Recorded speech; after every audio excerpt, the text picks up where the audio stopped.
Welcome to जादू Jammu channel. मैं विशाल पूछने आज आपको एक ऐसे शख्स से मिल पाने आया हूं जो आप नॉर्मल एक कोई राइटर हो सकता है, कोई ब्लॉगर हो सकता है, कोई एक बड़े ऑफिस में काम कर सकता है, लेकिन जिस शख्स से आज मैं आपको मिलवाने जा रहा हूं वो इतने आयामों में काम कर चुके हैं, इतने आयाम हैं उनके कामों के कि आपको गिनाते गिनाते हम थक जाएंगे। आज वो मिलवाते हैं आपको आईपीएस विकास वैभव जी से। सर, वेलकम टू जादू जम्मू चैनल। धन्यवाद। सर, आप किस सिलसिले में अभी जमुई आए हुए हैं और यहाँ पे क्या है अभी आपका? अभी मैं लेट्स इंस्पायर बिहार एक अभियान है जिसको लेकर बिहार के हर ज़िले में भ्रमण कर रहा हूँ। बिहार के हर ज़िले में अध्याय स्थापित हैं उन लोगों के द्वारा जो स्वैच्छिक रूप से जुड़े हैं और बिहार के उज्जवल भविष्य के लिए चिंतनरत हैं, प्रयत्नशील हैं, चाहते हैं कि बिहार के भविष्य के लिए कुछ योगदान दें। सर, लेट्स इंस्पायर बिहार की बात हम लोग कर रहे हैं, लेकिन बिहार के बाहर अभी रिसेंटली ही 2 दिन 3 दिन पहले एक वीडियो आया है नोएडा, शायद आपने भी सर देखा ही होगा। तो वो देख करके फिर लगता है कि मतलब हम यहाँ बैठ करके इंस्पायर बिहार की बात करते हैं, बाहर में उसको एक एज ए वल्गर वर्ड्स की तरह यूज़ करते हैं। तो कैसे मतलब हम लोग सिंक्रोनाइज इस चीज़ पे करेंगे? देखिए, मैं तो परिवर्तन करना चाहता हूँ। जिस पीड़ा की आप बात करें उस पीड़ा को मैंने भी सहा है। बहुत छोटा था उस समय, 9वीं कक्षा में था जब भोपाल पिताजी का ट्रांसफ़र हुआ। उससे पहले बरौनी रिफाइनरी में थे। नालंदा को देख कर गया था, नालंदा के अवशेषों को मैंने देखा था। उस समय गाइड ने बताया था कि कभी पूरे विश्व भर से लोग पढ़ने आते थे, लेकिन जब भोपाल पहुँचे तो लोग बिहारी बोलने लगे। तो प्रारंभ में तो मुझे भी लगा कि भाई बिहार से हूँ तो बिहारी बोलेंगे ही, लेकिन कुछ समय के बाद जब ये लगने लगा कि बिहारी बोलने का कारण कुछ और है तो मन की पीड़ा बहुत बढ़ती चली गई। तब एक बालक के मन में क्या संकल्प हो सकता है। मुझे लगा भाई मैं तो उस बिहार का वाहक हूँ जो कभी ज्ञान की भूमि रही। विश्व भर से वो लोग पढ़ने तब आते थे जब ऑक्सफोर्ड और कैम्ब्रिज जैसे विश्वविद्यालय थे ही नहीं। तो मैं क्या कर सकता हूँ। मैंने परिश्रम किया, अपने कक्षा में फर्स्ट आया, और जो बच्चे चिढ़ाते थे उनको अपना जवाब मिल चुका था कि एक बिहारी में शक्ति क्या हो सकती है। चीज़ें आगे बढ़ती गई, पढ़ता गया। बाद में इच्छा हुई कि सबसे अच्छे कॉलेज में पढ़ूँ, तो आईआईटी की मैंने तैयारी शुरू की। 97 में मैंने आईआईटी का एग्ज़ाम दिया था।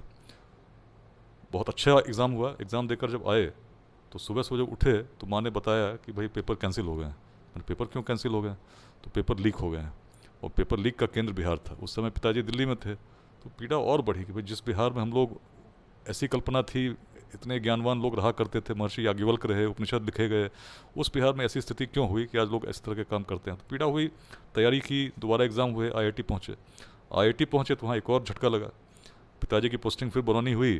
तभी तक तो आराम से घर जाते थे छुट्टियों में। 98 में जब घर आना था तो घर से मना कर दिया गया। कहा गया आप बेगूसराय के रहने वाले हैं, पकड़ के शादियाँ होती हैं। तो अब सोचिए, एक विद्यार्थी के मन में जो पढ़ रहा हो, अपने भविष्य को देख रहा हो, और बिहार की स्थिति ऐसी हो जहाँ विधि व्यवस्था की समस्या हो, शिक्षा के क्षेत्र में ऐसा देखता हो पेपर लीक हो जा रहे हैं, मन क्या कहेगा। तो मेरी नौकरी जर्मनी में भी लगी, इन्फोसिस में भी लगी, लेकिन ज्वाइन करने की इच्छा नहीं हुई। मुझे लगा चलो कर लेंगे, अपने लिए तो जी लेंगे, लेकिन लौट के जब आएंगे तो यदि वही स्थिति दिखी तो मन तो पूछेगा आपका योगदान क्या है। उस भाव को लेकर मैंने सिविल सर्विसेज की तैयारी शुरू की। ईश्वर की कृपा रही, बिहार का डर मिला, और जहाँ भी रहा, बगहा में रहा, रोहतास में रहा, बाद में आपके यहाँ मुंगेर का डीआईजी भी रहा, या भागलपुर में रहा, हर क्षेत्र में मैंने प्रयास यही किया कि सकारात्मक परिवर्तन का वाहक बनूं, और उस रूप में कि लोगों को जोड़कर लोगों से जुड़ें। और उसी तरह जो अकल्पनीय था, बगहा कभी मिनी चंबल के रूप में जाना जाता था, इतिहास को प्रेरणा बनाकर जब लोगों के बीच हम लोगों ने काम करना शुरू किया, तो जिस क्षेत्र को कभी अंग्रेजों ने यूनिवर्सिटी ऑफ क्राइम गैजेटियर में लिखा, जिसके बारे में लोग कहते थे कि महर्षि वाल्मीकि के समय से अपराध चलता है, वहाँ भी अपराध का अंत हुआ, और पूर्णतः अंत हुआ। मिनी चंबल नाम की कोई जगह बिहार में नहीं है। रोहतास के किले पर झंडोत्तोलन नहीं हुआ था। स्वतंत्रता के बाद कभी डाकुओं का कब्जा रहा, बाद में उग्रवादियों का कब्जा हो गया। स्थिति ऐसी विभत्स थी कि पटना से 2 घंटे दूर विक्रमगंज में डीएसपी तक दिन में शहीद हुए।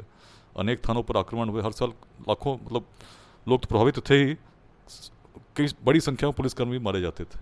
उस परिस्थिति में परिवर्तन कैसे आया? प्रयास जब हम लोगों ने उस रूप में किया तो गोलियां मुझ पर भी चली, 6 इंच से बगल से निकली, लेकिन तब लगा कि भाई इससे अगर आक्रमण करने से, उस आक्रामक नीति से चीज़ें नहीं बदलेंगी। लोगों को हमने जोड़ना तब शुरू किया जब गाँव में उन लोगों से संवाद स्थापित किया। लोगों ने बताया कि हमारे पूर्वज बड़े यशस्वी थे। उस काल में जब संसाधन नहीं थे तब रोहतास किले जैसे कीर्तिमान को स्थापित कर सकते थे, जिसके बारे में मुगलों ने भी लिखा। उनके लेखक फरिश्ता ने लिखा कि अभेद्य है, इसको बल से नहीं केवल छल से जीता जा सकता। और इतिहास प्रमाणित करता है। चाहे अफगान शासक शेर शाह सूरी रहे हों जो भारत के सम्राट बने, उनके द्वारा भी जब उस दुर्ग पर कब्जा किया गया तो छल से ही किया गया। अब इस बात को लेकर हमने लोगों से कहना शुरू किया, यदि पूर्वज वैसी ऊर्जा थी उनमें, ऐसा कर सकते थे, तो आप में क्या कमी है? क्यों नहीं आप कुछ ऐसा करते हो कि सृजन करो। आप संघर्षों में उलझे हो, पुलिस से संघर्ष कर रहे हो, लोगों से संघर्ष कर रहे हो।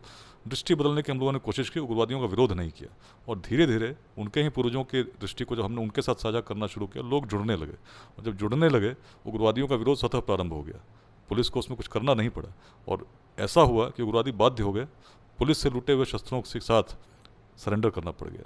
रोहतास बदल चुका है। जिस क्षेत्र में कभी लैंडमाइंस लगी रहती थी, लोग जाने में डरते थे, वहाँ आज रात में किसी भी समय आप आराम से कैंप लगा के रह सकते हैं। तो परिस्थितियों में परिवर्तन तब आता है जब इतिहास की प्रेरणा लोगों को जागृत करती है, लोग जगते हैं और ऊर्जा सही दिशा में लगाते हैं। इस भाव को लेकर जब मैं बिहार को देखता हूँ तो पाता हूँ कि भाई जिस समय न मार्ग थे, न प्रौद्योगिकी आज की तरफ विकसित थी, न सूचना के तंत्र इतने विकसित थे, तब क्या बात थी कि हम लोगों को जोड़ पा रहे थे, और जोड़ इस रूप में पा रहे थे कि राज्यों को, गणराज्यों को जोड़कर एक अखंड भारत के साम्राज्य का निर्माण यदि कहीं संभव हुआ तो उसका केंद्र बिहार था। क्यों हुआ? दृष्टि बड़ी थी। दृष्टि बड़ी थी इसलिए हम विश्वविद्यालय स्थापित कर सके, दृष्टि बड़ी थी इसीलिए हम वेदांत का दर्शन कर सके, दृष्टि बड़ी थी क्योंकि देखिए आप यदि उस समय के सभी महाजनपदों को, तो जातियां तब भी थीं, लेकिन बिहार में जातिवाद उस प्रकार से हावी नहीं था, सोच बड़ी थी। उपनिषद की भूमि में हम भेदों से परे हो चुके थे, तभी तो सबसे निम्न वर्ग का व्यक्ति भी शासक बन सकता है। ऐसी अवधारणा कहाँ जगी? मगध में जगी। यदि हम वंशों को देखें, जिस समय हम बिहार के इतिहास को एक गौरवशाली क्षणों का स्मरण करते हैं, तो कौन से वंश राज कर रहे थे? या तो गुप्त वंश को देख लीजिए, नंद वंश को देख लीजिए, कौन से वंश थे? क्या क्षत्रिय थे? नहीं थे। लेकिन उस समय के समाज में स्वीकृति दी, क्यों दी? सोच बड़ी थी। आचार्य चाणक्य तो शास्त्रों के ज्ञाता थे, चाहते तो कि क्षत्रिय की ही तलाश करते कि भाई ये भारत का सम्राट बनेगा, लेकिन एक युवा में जब उनको क्षमता दिखती है तो क्या उन्होंने कभी उसके वर्ण पर विचार किया? यदि किए रहते तो कहाँ अखंड भारत का साम्राज्य बनता? सोच बड़ी थी। क्षमता को पहचानोगे, क्षमतावान शासक होगा तो निश्चित चीज़ें बढ़ेंगी। चीज़ों को सोचना पड़ेगा। आज हम कहाँ भटक रहे हैं? क्यों ऐसा है कि जिस क्षेत्र में पूरे विश्व भर से लोग पढ़ने आते थे, वहाँ पर विद्यार्थियों को कोचिंग के लिए भी बाहर जाना पड़ता है? कुछ तो समस्या है, लेकिन समस्या दूर कैसे होगी? चिंता करते रहेंगे, हम कहते रहेंगे कोई आएगा दूर कर देगा, तो होगी क्या? लगना पड़ेगा, चिंतन करना पड़ेगा अपने ही माध्यमों से। हम तो उन्हीं पूर्वजों के वंशज हम ही हैं। जैसे रोहतास में हमने कहा परिवर्तन हुआ, तो पूरे बिहार में क्यों नहीं हो सकता? चीज़ें बदलती हैं यदि हम याद करेंगे हमारे पूर्वजों की दृष्टि क्या थी और खुद प्रयास करेंगे। निस्वार्थ भाव से कुछ आंशिक दान भी यदि हमने समाज के लिए करना प्रारंभ कर दिया, निश्चित चीज़ें बदलेंगी। तो लेट्स इंस्पायर बिहार अभियान में कोई अलग संदेश नहीं, अपने ही पूर्वजों का संदेश है कि पूर्वजों की दृष्टि को धारण करो और ऊर्जा सही दिशा में लगाओ। आपस में जाति, संप्रदाय, लिंग भेद इत्यादि लघुवादों से दूर हटो, संघर्षों से दूर हटो, सहयोग की भावना को जागृत करो। जो सक्षम है, कुछ भी दान दे सकते हैं, अंशदान दे सकते हैं समाज के लिए, उसके लिए सामने आए, उनका सहयोग करें जिनको उसकी आवश्यकता है। अपने आप समतामूलक समाज का निर्माण होगा, लोगों के मन में समता की भावना जागृत होगी, और उसके बाद उद्यमिता सबसे महत्वपूर्ण है। कितना भी हम कुछ कर लें, यदि हम पढ़ के बीटेक करके भावना यही रहती है कि सरकारी नौकरी करेंगे, हर व्यक्ति के मन में यदि यही भाव हो, तो क्या सभी को सरकारी नौकरी मिल सकती है? उससे कैसे विकास होगा? विकास तब होगा जब हर विद्यालय में, महाविद्यालय में, प्रखंड में, जिले में इस प्रकार के मेंटर्स हम डेवलप करें जो लोगों को उद्यमिता के बारे में पता है, कैसे आप उद्योग स्थापित करें, स्टार्टअप कैसे बनाएं, उसमें क्या समस्या आती है, सरकार की नीति क्या है। उद्योग, लघु उद्योग, बड़े उद्योग जब स्थापित होंगे, अपने आप रोजगार मिलेगा, फिर बाहर जाने की आवश्यकता क्यों पड़ेगी? उद्यमिता की भूमि तो ऐसी है जहाँ हम बैठे हैं, अंग क्षेत्र है। चंपा को आप सभी जानते हैं, इसी मलिन पहाड़ के नाम से उस मारनी कवि चंपा को कहा जाता था, जो जमुई में है। चंपा की प्रेरणा ऐसी थी कि विश्व भर से लोग व्यापार करने आते थे। बौद्ध ग्रंथों में उसको विश्व का पहला नगर कहा गया। अब क्यों कहा गया आप सोचिए, तो क्या उसकी संस्कृति रही होगी जो इतनी प्रभावशाली रही होगी, तभी तो कहा गया होगा। और जब लोग आते थे तो वियतनाम वासी तो इतने प्रेरित हुए कि 1500 वर्षों तक वियतनाम चंपा के नाम से जाना गया। कैसी उद्यमिता रही होगी उस भूमि में, जहाँ आप चंपा के बारे में पढ़ते हैं कि जब वहाँ भगवान बुद्ध की सभाएं लगीं तो ऐसे श्रेष्ठी थे जो उस भूमि को सोने के सिक्के बिछाकर खरीदने की क्षमता रखते थे। कैसे उस समय संभव हो सका जब संसाधन नहीं थे? बार बार यही बात मैं कहता हूँ। आज जब संसाधन है, टेक्नोलॉजी ऐसी है कि केवल व्हाट्सएप ग्रुप्स में लोगों को स्वेच्छा से हमने जुड़ने को कहा तो आज 42,000 लोग जुड़े हुए हैं और लोग योगदान कर रहे हैं, कर पा रहे हैं, क्योंकि जो बातें आज जमुई में भी कहूँगा लाखों लोग सुनते हैं। इस भाव में यदि सकारात्मक भावों को हम लोगों ने लोगों के बीच प्रसारित करना प्रारंभ कर दिया, निश्चित है, और मेरा मुख्य रूप से लक्ष्य कर रहा हूँ युवा पीढ़ी को, जिनके हाथ में आगे का बिहार है और बिहार का भविष्य जिनको प्रभावित करेगा, उनके अंदर मैं चाहता हूँ कि सोच, वही बड़ी सोच लेकर जब चलेंगे, लोगों को जोड़ कर चलेंगे, आपस में तोड़ने की नीति को नहीं रखेंगे, निश्चित चीज़ें बदलेंगी। सर, अभी जैसे आईपीएस तो अभी बिहार में बहुत है, लेकिन हाल के दिनों में ही जैसे अभी सुशांत सिंह राजपूत वाला भी केस जब हुआ था, बिहार जाने की कुछ आईपीएस की बात हुई थी, तो उसमें सबसे जोड़ों पे जो नाम आ रहा था, जो लोग पूरे लोग बोल रहे थे, वो आपका आ रहा था। तो इस तरह का फैन फॉलोइंग आपका है, तो इसके पीछे क्या कारण समझते हैं? देखिए, फ़ैन फॉलोइंग कोई मेरा हो या किसी का नहीं, देखिए किसी भी, हमारे एक आईजी हुआ करते तारक मिश्रा साहब, तो बताते थे कि भाई किसी भी पुलिस पदाधिकारी को पहले तो ईमानदार होना चाहिए, दूसरी बात कर्तव्यनिष्ठ होनी चाहिए। अगर ये दोनों गुण उसमें हैं, ईमानदार है और कर्तव्यनिष्ठ है, तो आप अपने आप लोकप्रिय हो जाते हैं। तो इसमें किसी व्यक्ति विशेष की बात नहीं है, ये कोई भी व्यक्ति, अगर कोई पुलिस पदाधिकारी इस प्रकार के अगर उसका आचरण हो, ईमानदार हो, कर्तव्यनिष्ठ हो, लोकप्रियता अपने आप होती है। आपने तो देखा होगा कि एक पुलिस पदाधिकारी जो थाना प्रभारी थे, विधायक तक बन गए, कैसे बने, लोकप्रियता कैसे आई, ईमानदारी से आई। तो सीधी बात यही है, और जब आप कर्तव्यनिष्ठ होते हैं तो लोग आपको खोजेंगे ही। तो उसमें मैं उस रूप में नहीं देखता कि फैन फॉलोइंग, मैं तो ये देखता हूँ यदि आप अपने कर्तव्य को आप भी करेंगे, कोई भी करेंगे, तो अपने आप लोकप्रिय होते हैं। सर आप राइटर भी हैं, ब्लॉगर भी हैं, आप बहुत सारा काम कर लेते हैं, इतना डिपार्टमेंट का लोड होने के बाद भी ये कैसे टाइम निकाल लेते हैं? देखिए, मन में यदि आपकी इच्छा हो कि कुछ करना है, तो आप समय निकाल लेंगे। यदि किसी को क्रिकेट खेलने की इच्छा होती है, सिनेमा देखने की इच्छा होती है, आप समय निकालते नहीं है क्या?